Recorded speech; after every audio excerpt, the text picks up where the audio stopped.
Viewers, আসসালামু আলাইকুম। সাইফুলস special কোচিংয়ের পক্ষ থেকে আপনাদেরকে জানাই স্বাগতম। আশা করি আল্লাহর রহমতে ভালো আছেন। আজকে আমরা আলোচনা করব ন্যারেশন নিয়ে।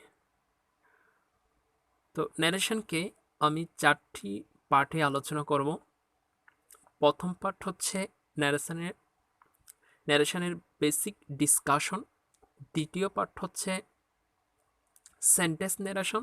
তৃতীয় পার্ট হচ্ছে পেসেজ ন্যারেশন। আর চতুর্থ পার্ট হচ্ছে প্র্যাকটিস।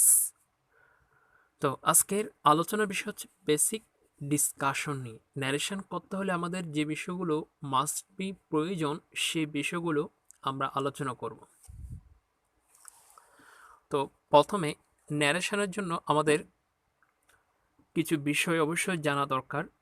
ন্যারেশন করতে যা জানতে হবে, রিপোর্টিং ভার্ব। ফার্স্ট জানতে হবে আমাদেরকে রিপোর্টিং ভার্ব এবং রিপোর্টেড স্পিচ চেনা। তাহলে ফার্স্ট কি ন্যারেশন করতে আমাদের ফার্স্ট জানতে হবে রিপোর্টিং ভার্ব এবং রিপোর্টেড স্পিচ চেনা। দ্বিতীয় হচ্ছে 5 প্রকার সেন্টেন্সের গঠন জানা। তৃতীয় হচ্ছে টেন্স পরিবর্তন। চতুর্থ হচ্ছে পার্সন পরিবর্তন।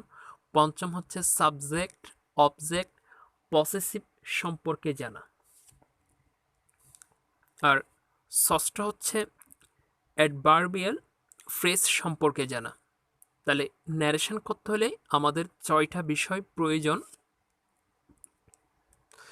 একটা হলো রিপোর্টিং ভার্ব এবং রিপোর্টেড স্পিচ চেনা, তারপর 5 প্রকার সেন্টেন্সের গঠন জানা, টেন্স পরিবর্তন, পার্সন পরিবর্তন, সাবজেক্ট, অবজেক্ট এবং পসেসিভ সম্পর্কে জানা। এরপর অ্যাডভার্বিয়াল ফ্রেজ সম্পর্কে জানা। তো আমরা ফার্স্ট জানবো রিপোর্টিং ভার্ব এবং রিপোর্টেড স্পিচ চেনা। ফর এক্সাম্পল, আমার এক্সাম্পল হিসেবে দেখবো he said to me you will do it for me. তাহলে উদাহরণস্বরূপ আমরা দেখতে পাচ্ছি যে he said to me comma, এরপর inverted comma, you will do it for me, এরপর ইনভার্টেড কমা। তো নোট, ইনভার্টেড কমা এর বাহিরের ভার্বকে রিপোর্টিং ভার্ব বলা হয়। আমরা দেখতে পাচ্ছি যে you will do it for me, এটা হচ্ছে ইনভার্টেড কমার ভিতরে। তাহলে ইনভার্টেড কমার বাহিরের যে অংশ, অর্থাৎ he reported to me, he said to me, তাহলে হি সেড টু মি এটা হচ্ছে রিপোর্টিং ভার্ব, যেটাকে সংক্ষেপে আমরা বলতে পারি আরবি।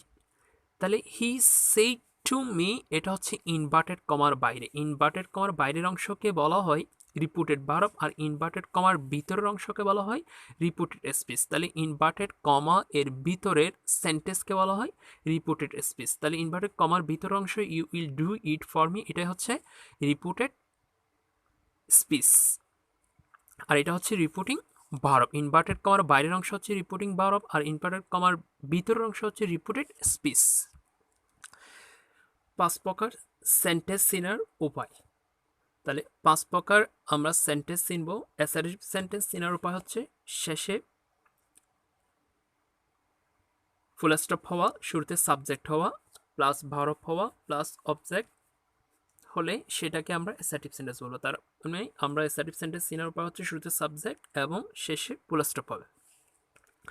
ইন্টারগ্রেটিভ সেন্টেন্স চিনার উপায় হচ্ছে শেষে প্রশ্নবোধক হবে।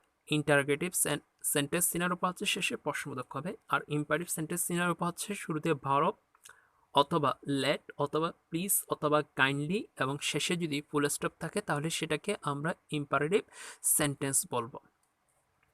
এরপর অপারেটিভ সেন্টেন্স। অপারেটিভ সেন্টেন্স চিনার উপায় হচ্ছে মে অথবা লং এবং শেষে ফুল স্টপ হবে। আর এক্সক্লেমেটিভ সেন্টেন্স চিনার উপায় হচ্ছে আশ্চর্যবোধক চিহ্ন হবে। তাহলে 5 প্রকার সেন্টেন্স সংক্ষেপে মনে রাখার উপায় হচ্ছে, যদি শেষে শুরুতে যদি সাবজেক্ট হয় এবং শেষে যদি ফুল স্টপ হয় সেটা হচ্ছে অ্যাসার্টিভ সেন্টেন্স, আর শেষে প্রশ্নবোধক চিহ্ন হলে ইন্টারগেটিভ সেন্টেন্স, আর ইম্পারেটিভ হলে ভেরি, লেট, প্লিজ অথবা কাইন্ডলি থাকলে সেটাকে আমরা ইম্পারেটিভ সেন্টেন্স বলবো।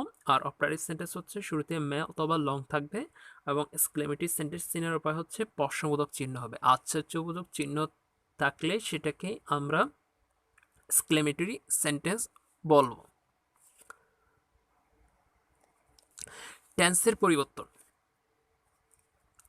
তো আমরা ন্যারেশনের ক্ষেত্রে দুইটা অংশ পাই, একটা হচ্ছে ডাইরেক্ট আর একটা হচ্ছে ইনডাইরেক্ট। ডাইরেক্ট ন্যারেশন থেকে আমরা ইনডাইরেক্ট ন্যারেশনে পরিবর্তন করার সময় আমাদের মনে রাখতে হবে প্রেজেন্ট ইনডিফিনিট টেন্স, অর্থাৎ প্রেজেন্ট ইনডিফিনিট টেন্সের গঠন প্রণালী হচ্ছে সাবজেক্ট প্লাস ভার্ব ওয়ান। তো ভার্ব ওয়ানের সাথে অ্যাস বা ইয়েস যুক্ত হয় কখন, যদি সাবজেক্টে থার্ড পারসন সিঙ্গুলার হয়। তো ভার্ব প্রেজেন্ট ইনডিফিনিট টেন্সের ভার্বের সাথে অ্যাস বা ইয়েস যুক্ত হবে যখন সাবজেক্টে থার্ড পারসন সিঙ্গুলার নাম্বার হবে। তো ভার্ব ওয়ান থাকলে সেটাকে যখন আমরা ইনডাইরেক্ট করব তখন সেটা ফার্স্ট ইনডিফিনিট হয়ে যাবে। ফার্স্ট ইনডিফিনিট মানে হচ্ছে ভার্ব টু। ভার্ব টু মানে হচ্ছে ভার্বের তিনটা ফর্ম আমরা জানি, verb one, verb two, verb three. Verb two হচ্ছে ফার্স্ট ফর্ম, আর ভার্ব ওয়ান হচ্ছে প্রেজেন্ট ফর্ম, আর ভার্ব থ্রি হচ্ছে ফার্স্ট পার্টিসিপল। তো প্রেজেন্ট কন্টিনিউয়াস টেন্স চেনার উপায় হচ্ছে এম ইসার প্লাস ভার্বের সাথে আইএনজি। তাহলে এম ইসার থাকলে সেটা ইনডাইরেক্ট করার সময় ফার্স্ট কন্টিনিউয়াস টেন্স হয়ে যাবে, অর্থাৎ ওয়াজ ওয়ার সাথে ভার্বের সাথে আইএনজি। এরপর ফার্স্ট পারফেক্ট টেন্স। যদি ফার্স্ট পারফেক্ট টেন্স থাকে অর্থাৎ have has plus verb be three থাকলে তখন সেটাকে আমরা প্রেজেন্ট পারফেক্ট থাকলে ফার্স্ট পারফেক্ট করে দেবো, হ্যাভ হ্যাজ থাকলে সেই জায়গায় আমরা হেড করে দেবো ইনডাইরেক্ট করার সময়। আর যদি ফার্স্ট ইনডিফিনিট টেন্স থাকে অর্থাৎ ভার্ব টু যদি থাকে তখন সেটাকে আমরা ফার্স্ট পারফেক্ট টেন্স করে দেব, অর্থাৎ হেড প্লাস ভার্ব টু। এরপর যদি ফার্স্ট কন্টিনিউয়াস টেন্স থাকে অর্থাৎ ওয়াজ ওয়ার এবং ভার্বের সাথে আইনজি, সেটাকে আমরা চেঞ্জ করে ফার্স্ট পারফেক্ট কন্টিনিউয়াস টেন্স করে দেব, অর্থাৎ হ্যাড বিন প্লাস ভার্বের সাথে আইএনজি। এরপরে ফার্স্ট পারফেক্ট থাকলে অর্থাৎ হেড প্লাস ভার্ব ভিতরি থাকলে সেটা সেম থেকে যাবে, এটা কোনো পরিবর্তন হবে না। এই বিষয়গুলো আমাদেরকে মুখস্থ রাখতে হবে, যেহেতু ন্যারেশনের মধ্যে টেকনিক কোনো কিছু নেই, মুখস্থ করতেই হবে। আসলে মুখস্থ করা ছাড়া ন্যারেশন করা যাবে না।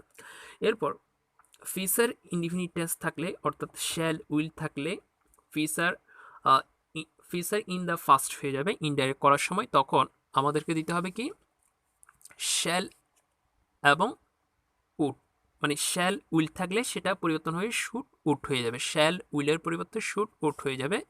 এরপর মডাল ভার্ব থাকলে অর্থাৎ মডাল ভার্ব যদি ক্যান, মে এবং মাস্ট থাকলে সেটা পরিবর্তন হয়ে কুড, মাইট, হ্যাড টু হয়ে যাবে। তাহলে মডাল ভার্ব যদি ক্যান, মে, মাইট থাকলে সেটা পরিবর্তন হয়ে ক্যানের পরিবর্তে কুড হবে, মের পরিবর্তে মাইট হবে, মাস্টের পরিবর্তে হ্যাড টু হবে। এই বিষয়গুলো ভালো করে মুখস্থ রাখবা। এরপর দেখবো আমরা পার্সন পরিবর্তন। পার্সন পরিবর্তনের ক্ষেত্রে আই হচ্ছে পাস পার্সন, আই হচ্ছে first person, I we first person, আর ইউ হচ্ছে second person, he she it এবং এনি নেম অর্থাৎ যে কোনো নাম এগুলো হচ্ছে থার্ড পার্সন। তো আমাদের ক্ষেত্রে আমাদের এ বিষয়ে মনে রাখতে হবে he said to me comma inverted comma I am with you inverted comma. তাহলে এখানে সেড টুর পরিবর্তে টুল্ড হবে, সেটা অন্য বিষয়, সেটা আমরা সামনের আলোচনা করব। তো ইনভার্টেড কমার পরিবর্তে দ্যাট হবে। তো এক্ষেত্রে আমাদের যেটা মনে রাখতে হবে যে সাবজেক্টটা পরিবর্তন হয়ে এখানে সাবজেক্ট হচ্ছে আই, আই হচ্ছে ফার্স্ট পার্সন, তাহলে ফার্স্ট পার্সন হলে আইটা পরিবর্তন হওয়ার জন্য এখানে অনুসরণ করবে প্রথম সাবজেক্টকে, অর্থাৎ ফার্স্ট পার্সন হলে সাবজেক্টকে অনুসরণ করবে, মানে ফার্স্ট পার্সনটা চেঞ্জ হবে সাবজেক্ট অনুযায়ী, সেজন্য আই এর পরিবর্তন হয়েছে হি। ফার্স্ট পার্সন হলে সেটা প্রথম সাবজেক্টকে অনুসরণ করবে, সাবজেক্টকে অনুসরণ করবে, সাবজেক্টকে অনুসরণ করে আইটা পরিবর্তন হয়ে হি হয়ে যাবে। এবং এরপর সেজন্য এখানে হি হয়ে গেছে, এমটা যেহেতু প্রেজেন্টের সেজন্য ওয়াস হয়ে গেছে উইথ মি। এরপর দ্বিতীয় যে সাবজেক্ট আছে ইউ, ইউ এটা হচ্ছে সেকেন্ড পার্সন, তাহলে he said to me you are like me. আর এখানেও দেখো এখানে এই ইউটা হচ্ছে সেকেন্ড পার্সন, তাহলে সেকেন্ড পার্সন হয়ে কাকে অনুসরণ করবে, মিকে অনুসরণ করবে, সেজন্য এখানে মি হয়ে গেছে। অর্থাৎ আমাদের মনে রাখতে হবে ফার্স্ট পার্সন হলে সাবজেক্টকে অনুসরণ করবে আর সেকেন্ড পার্সন হলে অবজেক্টকে অনুসরণ করবে। তো এক্ষেত্রে ইউটা হচ্ছে সেকেন্ড পার্সন, সেজন্য ইউ কিন্তু আর হিকে অনুসরণ করবে না, ইউ অনুসরণ করবে এখন মিকে। তাহলে ইউ মিকে অনুসরণ করে এখানে সাবজেক্টিভ ফর্মে আই বসে গেছে, মি কিন্তু সাবজেক্টিভ ফর্ম না, মি হচ্ছে অবজেক্টিভ ফর্ম, সেজন্য এখানে ইউ মি বসে নাই, আই বসেছে। যেহেতু সাবজেক্টিভ ফর্মে কখনো অবজেক্টিভ ফর্ম বসে না, অবজেক্টিভ ফর্ম বসে সবসময় ভার্বের পরে। আর এখানে মি এটা হচ্ছে ফার্স্ট পারসন, সেজন্য মি সাবজেক্টিভ ফর্মকে অনুসরণ করবে। তাহলে সাবজেক্টিভ ফর্মকে অনুসরণ করে এখানে কিন্তু সরাসরি হি বসবে না, যেহেতু ভার্বের পরে কখনো হি বসে না, মানে সাবজেক্টিভ ফর্ম বসে না, এটা অবজেক্টিভ ফর্ম হচ্ছে হিম বসবে, সেজন্য এখানে হিম হয়ে গেছে। এরপর আমরা দেখব এর পরবর্তী উদাহরণটা, he said to me, comma inverted comma হচ্ছে she is ready to do it. তাহলে এখানে ইনভার্টেড কমা, এখানেও ইনভার্টেড কমা, এটা হচ্ছে রিপোর্টিং ভার্ব আর এটা হচ্ছে আমাদের রিপোর্টেড স্পিচ। তো আমাদের এ বিষয়ে মনে রাখতে হবে, সেড টুর পরিবর্তে টুল হয়েছে, মি হয়ে গেছে হি, কিন্তু ইনভার্টেড কমা তোলার জন্য আমরা এখানে দ্যাট বসালাম, এখানেও ইনভার্টেড কমা তোলার জন্য দ্যাট বসালাম। তো আমাদের শি এটা হচ্ছে থার্ড পারসন, তো থার্ড পারসন চেঞ্জ হবে না, মানে থার্ড পারসন যেরকম আছে সেরকমই হয়ে যাবে, নো চেঞ্জ। তাহলে সেজন্য এখানে শি বসে গেছে এবং ইসটা পরিবর্তন হয়ে টেন্সটা ওয়াস হয়ে গেছে। এরপর ইটেরও কোনো পরিবর্তন হয় না, যেহেতু ইটও হচ্ছে থার্ড পারসন, সেজন্য কোনো পরিবর্তন হয় না। তো আমাদের নোট হিসেবে মনে রাখতে হবে পাস্ট পারসন সাবজেক্টকে অনুসরণ করবে। সেজন্য আমরা প্রথম উদাহরণে দেখেছি যে আই সাবজেক্টকে অনুসরণ করেছে, সেজন্য এখানে হি হয়েছে। তারপর সেকেন্ড পারসন অবজেক্টকে অনুসরণ করবে, সেজন্য আমরা দেখতে পেলাম এখানে ইউটা হচ্ছে সেকেন্ড পারসন, ইউটা পরিবর্তন হওয়ার সময় এই যে ভার্বের পরে অবজেক্টকে অনুসরণ করেছে। এরপর থার্ড পারসন, তাহলে থার্ড পারসন কোনো পরিবর্তন হয় না, আমাদের মনে রাখতে হবে থার্ড পারসন কোনো পরিবর্তন হয় না, ফার্স্ট পারসন সাবজেক্টকে অনুসরণ করবে, সেকেন্ড পারসন অবজেক্টকে অনুসরণ করবে। আশা করি বিষয়টা বুঝতে পারছো। এরপর আমরা এখন শিখব সাবজেক্ট, অবজেক্ট, পসেসিভ সম্পর্কে। তো সাবজেক্ট হচ্ছে I, you, me, I, you, we, she, he, the, it. তাহলে আই যদি সাবজেক্টিভ ফর্মে থাকে এটা অবজেক্টিভ ফর্মে হবে মি এবং পসেসিভ ফর্মে হবে মাই। ইউ সাবজেক্টিভ ফর্ম, অবজেক্টিভ ফর্মে হবে ইউ এবং পসেসিভ ফর্মে হবে ইউর। আর উই হচ্ছে সাবজেক্টিভ ফর্ম, অবজেক্টিভ ফর্মে হচ্ছে আস আর পসেসিভ ফর্মে হচ্ছে আওয়ার।